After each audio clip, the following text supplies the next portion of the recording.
سلام كميت صنحفتواتن كبراتن نايزي يوتيوب channel تخاتلتي نزعلت سحرنا لكم حصرتن واناون زيناتات كم تلو مدحيزنا لكم قريبنا لنا فلما لايك شير سبسكرايب እንዳገበርኩም ሳፍጻም መደብና ሓቢርኩም ናኽጽንሑ بخبر العدم أمونغو منغستي إرتران منغستي تشاينان أو كبابيتات ودب عسبن بعبي إخعاء أو تودب نزكايد لمعتاون فتات أب حادث ممعن معالبون كمز تبصحة مع الحابريتان نواتي ركبال له بمسرة إزي تزرق حزر كبز الحابريتا خبانياتات ناي منغستي تشاينا ناو ودب عسب بمخاد أو وشتخاتما ودب عسبن كالينة ودب زدلي استفالالين تفت قلقل لمعتاو سرحاتات كالسالاسلو مخانميو أبز حابريتا إنا تتقسن إنا تقلسن زر كبز له ودب عسبن ممعبال نمسفحن زمناو درجان متحزن መንግስቲ ኤርትራ ምስ ተፋላለዩ መሻርክቲ አካላትን ኩባንያታትን ዝርርብ ከካይዱ ጸኒሕን አለን ምስ ወደብ ዓሰብተ ተሓሒዙ ተፋላለዩ ሃገራት አስማተን ክጽዋሕ ጸኒሕን አለን ገለ ኸባአትን ጣልያንን ስዑድ ዓረብን ክኾናን ከለዋ ሕጂ ኸዓ መንግስቲ ቻይና ውሽጢ ወደብ ዓሰብ ተፋላለዩ ልምዓታውን ንጥፈታትን መደባትን ከሳላስል ምዃኑ ምስ መንግስቲ ኤርትራ ኣብ ሓደ ስምምዕ ተበፂሑ ይርከብ ከም ዘሎ እዩ ትማል ሓበሬታ እናወፀ ዝርከብ ዘሎ መንግስቲ ኤርትራ ንኽልቲኡ ወደባቱ ንምስፋሕን ብዘመናዊ ደረጃን አገባብን ንምልምዓን ንምስፍሕን ዝገብሮ ዘሎ ዓበይቲ ንጥፈታት አባይት ዓበይቲ ስራሓትና ተሳላሰለ እዩ ዝርከብ ዘሎ ብዘይካት ብዓቅምታት ህዝብን መንግስትን ኤርትራ ዝተሰርሐ ዓበይቲ ዕማማት ምስ ከምዚኦም ዓይነት ኩባንያታትን መሻርክቲ አካላትን ብምትሕባር ኣብ ክልቲኡ ወደባት ዝግበሩ ወፍርታት ንክልቲኡ ወደባትን ቁጠባ ኤርትራን ዓብይን አገዳስን ጽልዋ ክህልዎ እዩ ኤምባሲ ሩስያ በኢትዮጵያ ትማል ናብ ስርዓት ብልጽግናን መንግስት ናይታ ሃገርን ሓደ መልእኽቲ ሕሊፉ ይርከብ ኣሎ ኢትዮጵያ ንባሕርን ኣፍ ደገ ባሕርን ተካይዶ ዘላ ዕውድ ምንቅስቃስ ኣደብ ክትገብርን ኢትዮጵያ ተጠቃምነት ባሕርን ኣፍ ደገ ባሕርን ክተረጋግጽ እንተደኣ ደልያ ኣህጉራዊ መትከላትን ሕግታትን ተኸቲላ መስተናብቲ ማያት ብጽሒት ዘለዎን ሃገራት ተራዳዲኣ ጥርኣያ ኢትዮጵያ ተጠቃምነት ባሕርን ኣፍ ደገ ባሕርን ክትውሕዝ ትኽእል ኢትዮጵያ ንሃገራዊ መትከላትን ቻርተራት ውድብ ሕቡራት ሃገራትን ረጊጻ ተካይዶ ዘላ ጽልል ዕብዳን ግን ተቐባልነት ከም ዘይብሉ ኤምባሲ ሩስያ ኢትዮጵያ ትማል መልእኽትታት ኣብ ገጻ ተስፊር ይርከብ ኣሎ ንዓሰርተ ኣርባዕተ ዓመታት ኣብ እስራኤል ጸንሐ ኤርትራዊ ናብ ሃገሩ ተሰጊጉ ብዘይሕጋዊ መንገዲ ካብ ናሓስ 2011 ነትሒዙ ኣብቲ ሃገር ክቕመጥ ጸንሐ ደጋፍ መንግስቲ ምዃኑ ዝተነግረሉ ሰብ ብሶኒ 3 ሕዳር ናብ ኤርትራ ከም ዝተሰጓጎ ኢየሩሳሌም ፖስት ሓቢራ ኣብ እስራኤል ዝቕመጡ ኤርትራውያን ቅድሚ ሕጂ ድጋፍ እናተገበረሎም ናብ ሩዋንዳ ተመሊሶም እኳ እንተነበሩ ናብ ኤርትራ ምስጓብ ግና እዚ ናይ ፈለማ ምዃኑ እዩ እቲ ሓበሬታ ዘርድእ ኣብ 2 መስከረም 2021 ኣብ መንጎ ደገፍቲ መንግስቲ ኤርትራን ተቃወምትን ኣብ ቴል አቪቭ ዝተለዓለ ግጭት አባላት ፖሊስ እስራኤል ዝርከብዎም ብውሕድ 150 ሰባት ከም ዝቆሰሉን 11 ሰባት ብጥይት ከም ዝተሃርሙን ማዕኸናት ዜና እስራኤል አቃሊሐን ነይረን ብተወሳኺ ኣብ 24 ናሓሰ 2024 ክልቲኦም አካላት ኣብ ሕድሕዶም ብዝተፈጥረ ዕግርግር ክልተ ክሞቱን ከለዉ ካልኦት 8 ድማ ብከቢድ ከም ዝተሃርሙ ተገሊጹ ነይሩ እዚ ሕድሕዳዊ ግጭት ነቶም ብዘየተኣማምን ወግዓዊ ፍቃድ ኣብቲ ሃገር ክቕመጡ ዝጸንሑ ኤርትራውያን ኩነታቶም ክብእስ ከም ዝገበሮ ክገልጹ ጸኒሖም እዮም እዞም ኣብ ሃገሮም ካብ ዝተደቀነ መከራ ሃዲሞም ብዙሕ ዋጋ ከፊሎም ርግኣትን ድሕንነትን ደልዮም ካብ ቅድሚ 10 ዓመታት ሒዞም ኣብ እስራኤል ዝቕመጡ ኤርትራውያን ቋንቋ ዕብራይስጥ መሊኾም ብስርሖም ኣበርክቶ እናገበሩ ደቆም ይዕብዩ እኳ እንተለዉ ብመንግስቲ እስራኤል ከም ስደተኛታት ወግዓዊ ኣፍልጦ ከም ዘይብሎም እዩ ዝግለጽ በዚ ድማ ቀጻሊ ብዘይውሕስን ዘይርጉእን ኩነታት ክነብሩ ተገዲዶም እዮም እዚ ን14 ዓመታት ኣብቲ ሃገር ክቕመጥ ጸንሐ ስሙ ዘይተጠቕሰ ኤርትራዊ ካብ ሓዳሩ ዝተፋትሐን ኣቦ ሓደ ውላድ ምዃኑን ተፈሊጡ ኣብ ጊቦን ኣብ ዝጸንሐሉ ደጋፊ ስርዓት ኣስመራ ምዃኑ ስለ ዝተረጋገጸ ንጉዳዩ መልኪቱ ብዝቀረበ ርእይቶ መሰረት ድማ ክስጎግ ተኣዚዙ ሶኒ ሰዓት 9 ቅድሚ ቀትሪ ብዝምልከቶም አካላት መንግስቲ መስርሕ ምጥራዙ ኣብ ግብሪ ክውዕል ጀሚሩ ድሕሪቶም መንጎ ኤርትራውያን ዝተኻየደ ግጭት ቀዳማይ ሚኒስተር እስራኤል ቤንያሚን ኔታንያሁ ቀይሕ መስመር ተጣሒሰሎ ድሕሪ ምባል ንኩሎም እቶም ዘይሕጋውያን ሰገርቲ ኢሉ ዝገለጾም አፍሪቃውያን ስደተኛታት ካብቲ ሃገር ንምብራሮም ዘኽእል ሓድሽ ውጥን ክሕንፅፅ ኣዚዙ ነይሩ ይኹን እምበር ካብ ሽዖት ሒዙ ኤርትራውያን ንምስጓግ ተግባራዊ ኣይኮነን ጸኒሑ ድሕሪ ኣብ 2021 ዝተኻየደ ግጭት መንግስቲ ኤርትራ ሚኒስትር ዜና ቢሉ ኣብ ዘውፅአ ሓበሬታ እቲ ተግባር ንሞሳድ ሓዊሱ ብዓበይቲ ትካላት ስለያ ዝምወል ምዃኑ ሓቢሩ ነይሩ እዚ ደጋፍ መንግስቲ ምዃኑ ዝተነገረሉ ናይ ፈለማ ካብ እስራኤል ናብ ኤርትራ ዝተሰጓጎ ሰብ ቅድሚ ሃገራዊ መዕርፎ ነፈርቲ ኣስመራ ምዕላቡ ብኣዲስ ኣበባን ካምፓላ ነቢሉ ክሓልፍ እዩ እንተኾነ ካብ ዝተፈላለዩ ሃገራት ዜጋታቱ ክቕበል ፈቃደኛ ከም ዘይኮነ ክንገረሉ ዝጸንሐ መንግስቲ ኤርትራ ክህቦ ዝኽእል ግብረ መልሲ ኣይተፈልጠን ዘሎ መርበብ ሓበሬታ ኢሚግሬሽን እስራኤል ከም ዝሕብሮ ልዕሊ 18 ዓመት ዕድሜኦም ልዕሊ 15,500 ኤርትራውያን ከም ዘለዉ ብተወሳኺ ልዕሊ 7,000 ትሕቲ ዕድመ ህፃናት ቆልዑ ኣብ እስራኤል ከም ዘለዉ ይግመት ከቢድ መጠንቀቅታ ሩስያ ንኢትዮጵያ ብሱቱር መንገዲ ኢትዮጵያ ናይ ተጠቃምነት ባሕሪ ሕቶ ንመርሓ ሩስያ ድሕሪ ምቕራባ ሩስያ ብሓንቲ ላዕላዊት ሃገር ዘለዋ ዘይንቕነቕ ክብሪ ድሕሪ ምግላጻ መጠንቀቅቲ ሓዘል ሕቶ ብምንጻግ እዚ ሕቶ ዘይቅቡልን ዘይሕጋውን ምዃኑ ኣነጺራትላ ኢትዮጵያ ኣብ ዝኸደቶ ትጽፋዓላ ኣቐድመ ኣቢላ ብግብጺ ውድብ ሕቡራት ሃገራት ወሽመጥ ዓረብን ተጸፊዓ ጸኒሓ እያ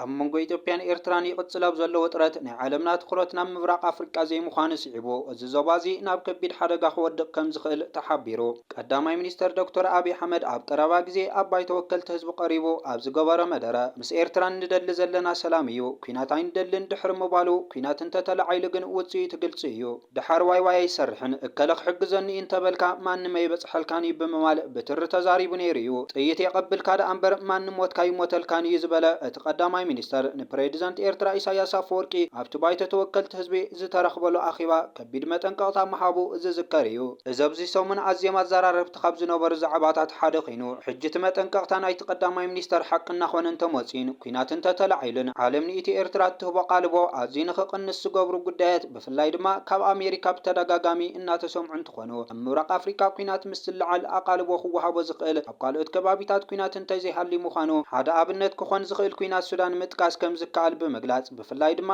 ጠቕላላ ቃልቦ ዓለም ናብ ኩናት ዩክሬንን ሩስያን ምኻድን ብፍላይ ድማ ኩናት እስራኤልን ፍልስጤምን ብተመሳሳሊ ቃልቦ ዓለም ምስሓቡ ንኩናት ሱዳን ቃልቦ ከይወሃቦ ከም ዝገበሮ ተገሊጹ ምስ ዝተሓሓዝ ድማ ኣሜሪካ ኣብ ቬንዙዌላ ከምኡውን ኣብ ኣፍሪቃ ናይ ናይጀርያ ኩናት ንምኽፋት ኣብ ጫፍ ምህላዋ ስዒቡ ኣብ መንጎ ኢትዮጵያን ኤርትራን ምናልባት ኩናት እንተተላዓይሉ ዓለም ቃልቦ ክትባድያ ዝብል ሕቶ እናተለዓለ ዝርከብ እንትኾን እቶም መንጎ ሓይልታት ሕወሓትን ሰራዊት ፌደራል መንግስትን ዝገብርዎ ኩናት ቃልቦ ዝረኽበሉ ምኽንያት ኩናት ዩክሬን ሩስያን ክሳብ ዝለዓል ጥራይ ከም ዝነበረን ኣቃልቦ ዓለም ናብ ምብራቕ ኣውሮፓ ምስ ዞረ ግን ኣብ ተመሳሳሊ እዋን ዝተጀመረ ኩናት ሱዳን ብግቡእ ኣቃልቦ ንኸይረክብ ኩናት ሃገራት ምብራቕ ኣውሮፓ ጽዑንቶ ከም ዝገበረ ተገሊጹ እዩ ዓለም ንኩናት ጋዛን እስራኤልን ድምፂ ከም ዝኾነቶ ክንዲ ፍርቂ እኳ ኣብ ምብራቕ ኣፍሪቃ ንዝካየዱ ኩነታት ድምፂ ክትኮን ኣይከኣለትን ብርግጽ ኩነታት ምብራቕ ኣፍሪቃ ዝሓሸ ቃልቦ ክረኽቡ ዝኽእሉ ኣብ ካልኦት ከባቢታት ኩናት ዘየለ እንተኮይኑ ጥራይ ምዃኑ ዝፍለጥ እንትኾን ሓያላን ሃገራት ኣብዚ እዋን እዚ ድማ ብናይ ገዛ ርእሰን ኣጀንዳ ንደባተን ኣብ ዝቐርበሉ ግዛኣታት ዝካየዱ ኩናት ብዓብዪ ቃልቦ ከም ዝርእይዎ እውን እናተጠንቀቑ እንትኾኑ ስርዓት ኣብይ እውን ኣብ መደርኡ ዩክሬን ፍልስጤም ከም ኣብነት ብምልዓል ሰብ ከመይ ገይሩ እዚ እናረኣየ ብዛዕባ ምሕጋዝን ምትሕባርን ይዛረብ ዝበለ እንትኾን ጥይት የቐብሉ ካደ እምበር ማንም ኣይሞተልካን እዩ ብምባል ብትሪ ከም ዝተዛረበ ዝዝከር እዩ ብርሃኑ ጁላ ብስም ጽምዶብ ዝግበር ርክባት ዝሃቦ መጠንቀቕታ ሓለቓ ስታፍ ሰራዊት ኢትዮጵያ ፊልድ ማርሻል ብርሃኑ ጁላ ህዝባዊ ወያነ ሓርነት ትግራይ ድሕሪ ውዕሊ ፕሪቶርያ ዝወስዶም ዘሎ ተግባራት ናብ ኩናት ንምእታው እኹል ምኽንያት ከም ዝኾኑ ተዛሪቡ እዚ ኣዛዚ ነዚ ክስታት ዘቕረበ ነቲ ቅድሚ 5 ዓመት ኣብ ትግራይ ኩናት ክውላዕ መንቀል ኮይኑ ዝጥቀስ ኣብ ልዕሊ እዚ ሰሜን ተፈጺሙ ዝበሃል መጥቃዕቲ ንምዝካር ትማሊ 24 ጥቅምት 2018 ኣቋጻጽራ ግእዝ ኣብ ዝተሰናደአ መድረኽ እዩ ፊልድ ማርሻል ብርሃኑ ጁላ ሕወሓት ውዕሊ ፕሪቶርያ ካብ ፍርም ጀሚሩ ዝፍጽሞም ተግባራትን ተንኮላትን ልዕሊ ዓቕሚ እዮም ኢሉ ምስ ኤርትራ ጽምደብ ዝብል ዘካየደ ዘሎ ዘይሕጋዊ ርክባት ተመዛበልቲ ናብ ዓዶም ክምለሱ ዘይምፍቃድ ዕጡቋት ምስልጣንን ኣብ ክልል ኣምሓራ ንዝንቀሳቐስ ዕጡቕ ጉጅለ ፋኖ ንምድጋፍን ከም ኣብነት ኣልዒሉ ምስ ሻዕብያ ናብ ዶብ ሰጊርካ ጽምደ ገለ ምባል ሓዚልኩም እንተዘይኸይድኩም ተመዛበልቲ ይትመለሱን ዕጡቋት ምምልማል ዕጥቆም ፈቲሖም ናብቲ ማሕበረሰብ ዝተጸንበሩ ተጋደልቲ ትግራይ ናብ ኣሆድታት ክምለሱ ምግባር ሰላም ኢትዮጵያ ንምዝራግ ኣብ ክልል ኣምሓራ ንዝንቀሳቐሱ ዕጡቋት ፋኖ ውጥንን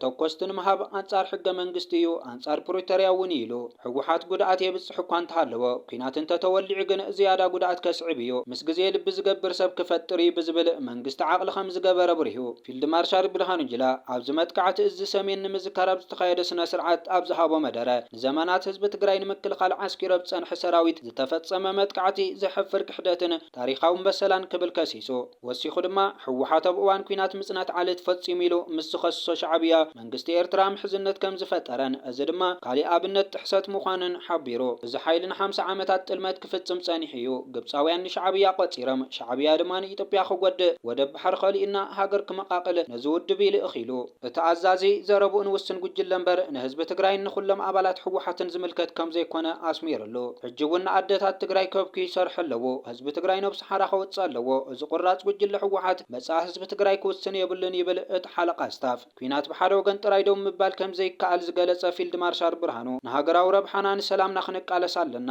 ዶምና ሰጊር እንተመጽኡ ድማ ንዕኡ ኢና ተወዲብናን ተዓጢቕናን ዘለና ኸብል ኣጠንቂቑ ሚኒስትር ጉዳያት ወጻኢ ኢትዮጵያ ኣብ መወዳእታ መስከረም መንግስቲ ኤርትራን ሕወሓትን ኣብ ልዕሊ ኢትዮጵያ ቁልዕ ኩናት ንምክያድ ውዲት ፈጺሞም ክብል ናብ ሕቡራት ሃገራት ኣብ ዝጸሓፎ ደብዳቤ ኸሲሱ ሕወሓት ብወገኑ ነቲ ደብዳቤ ብዝሃቦ ምላሽ ኣብ ልዕሊኡ ዝቐረቡ ክስታት ሓሶትን ፖለቲካዊ ድራኸን ብምባል ነጺግዎ ሚኒስትር ዜና ኤርትራ ኣቶ የማነ ገብረ መስቀል እውን ነቲ ናይ ኢትዮጵያ ደብዳቤ ድፍረትን ኣዝዩ መዳናገርን ክብል ኮኒንዎ